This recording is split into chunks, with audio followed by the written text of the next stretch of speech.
Ethiopia, land of origin of mankind, is found in the midsection between Africa, Europe, and Asia, and is considered as a gateway to Africa. The land of Ethiopia, which has never been colonized, is not only the home of one of the world's most ancient civilization, but also the cradle of humankind. It also hosts 9 World Heritage Sites, including the eye-boggling rock-hewn churches of Lalibela, the magnificent Semien Mountains, and many more. Going north to south, west to east, marveling over the 80 nations, nationalities, and peoples living in the country, one can also testify it is also a land of origins and a home of diversity. The first being coffee, which humans started to savor for centuries after it was first discovered by a goat herder named Kaldi in Ethiopia. However, it has taken long for the Ethiopian people to introduce sugar to their coffee, which is prepared involving a unique and beautiful traditional ceremony, to be exact, until 1954.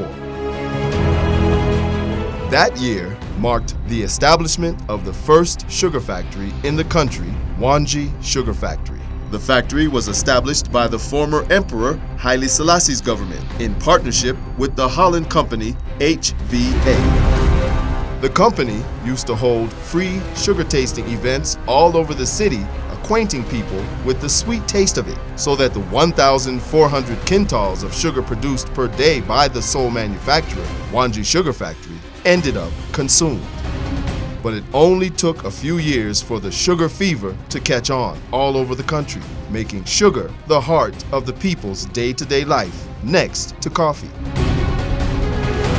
9 years after the installment of the first sugar factory, the second factory, named Showa Sugar Factory, was constructed adjacent to it. Even then, both were replaced by the new Wanji Showa Sugar Factory in 2013 due to old age. In the meantime, Metahara and Fincha sugar factories joined the scene in 1969 and 1998, respectively. Moreover, following suits to the government's prime priority for the expansion of large-scale sugar projects across the country, the sector saw the construction of one of the biggest sugar factories yet in 2015, Tendaho Sugar Factory in the Afar region, 670 kilometers north of Addis Ababa. Others include Kesem, Omo Kiraz II, and Arjo Dedessa sugar factories, with annual production capacities of 260,000, 250,000, and 144,000 tons of sugar, respectively. Currently, all these factories combined produce 4 million quintals of sugar, but could not meet the new interest the people and the industry has developed towards sugar.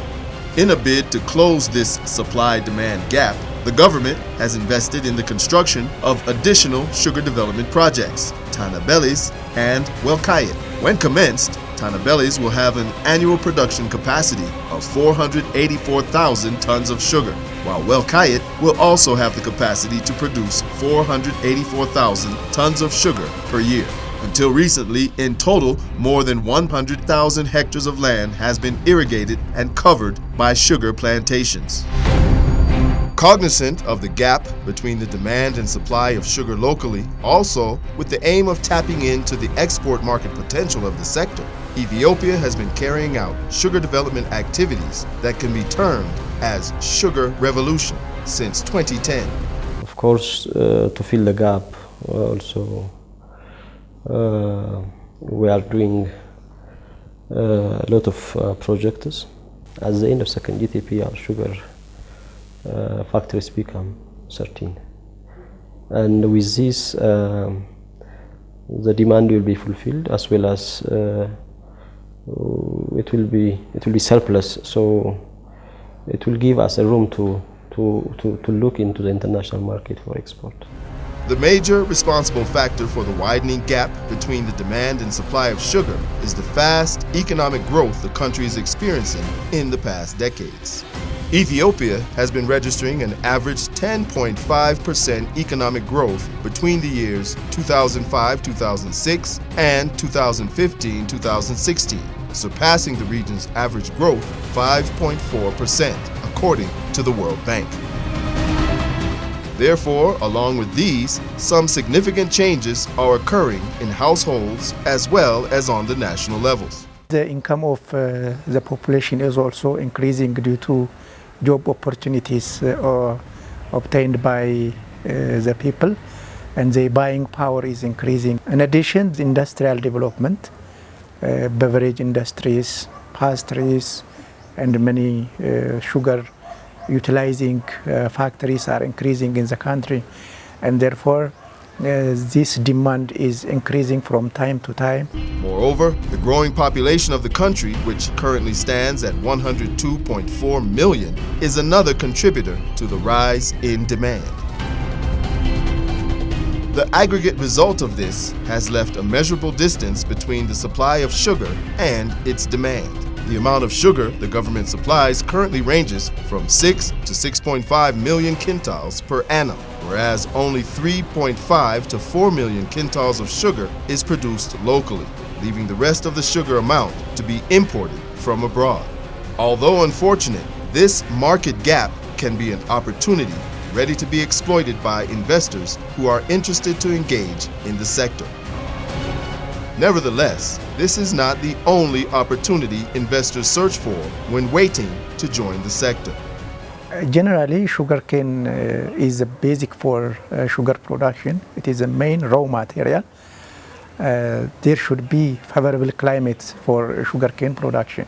The other is land availability.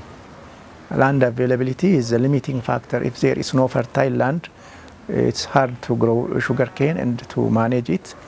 As water availability, there should be ample water.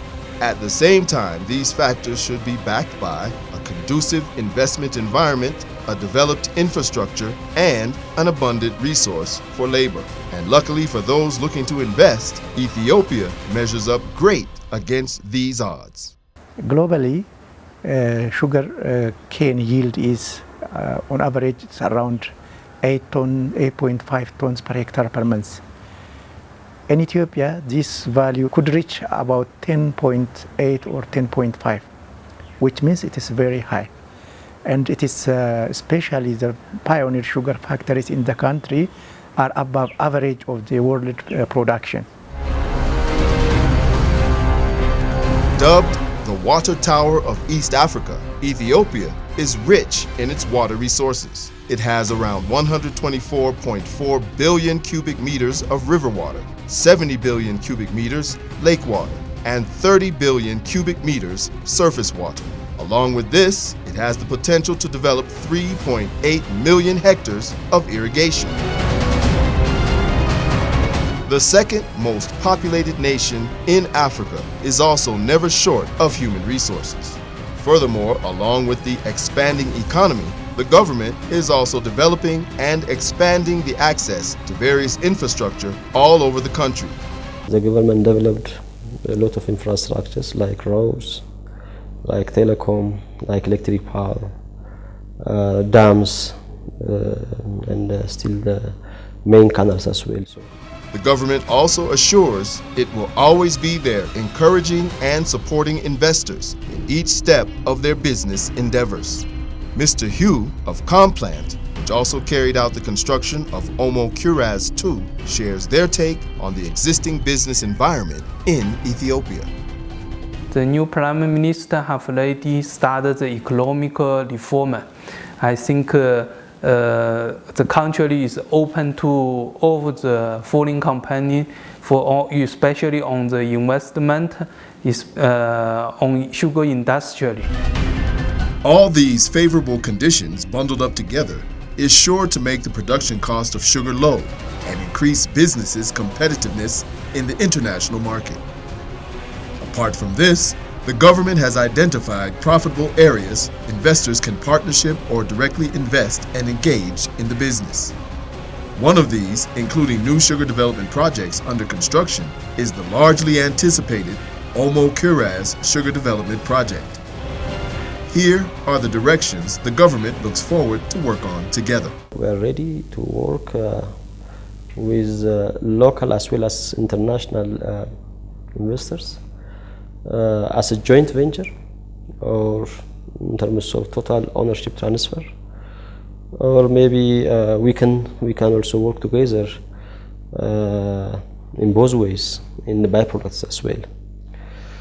Secondly, since this industry needs a lot of inputs like spare parts, chemicals, and service as well, so we are also looking the private investors to collaborate with us in terms of supply of spare parts, chemicals, and service provision.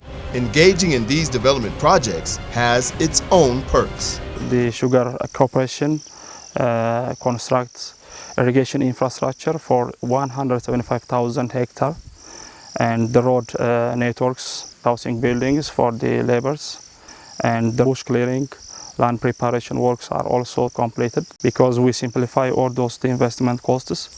And then right now here in Omokuras, the operation cost is very minimum. This will surely destine the factories to be competitive in the international market.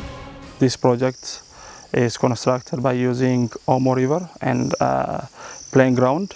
With this fertile ground, our production cost is very minimum. In addition to this, the path to investing in sugar byproducts is also a lucrative one. Even though there is no or little use for these byproducts currently, the government is looking forward to developing these resources. Recently, this effort has borne fruit, which led the government to sign a joint venture agreement with the German company Eugen Schmidt to set up an ethanol plant at Wanji Showa Sugar Factory. The company, which has vast experience in producing ethanol across the world, has allocated $55 million for the establishment of the factory. Capitalizing on these initiatives, the government expects to engage the private sector, both local and foreign, in developing this sector. By the end of the Second Growth and Transformation Plan, GTP, in 2020, the government plans to increase the annual sugar production in the country to 2.8 million tons, having 13 sugar factories in operation. This will allow it to export sugar while fully meeting the local sugar demand. Moreover, the ethanol production is also projected to reach around 29 million liters annually.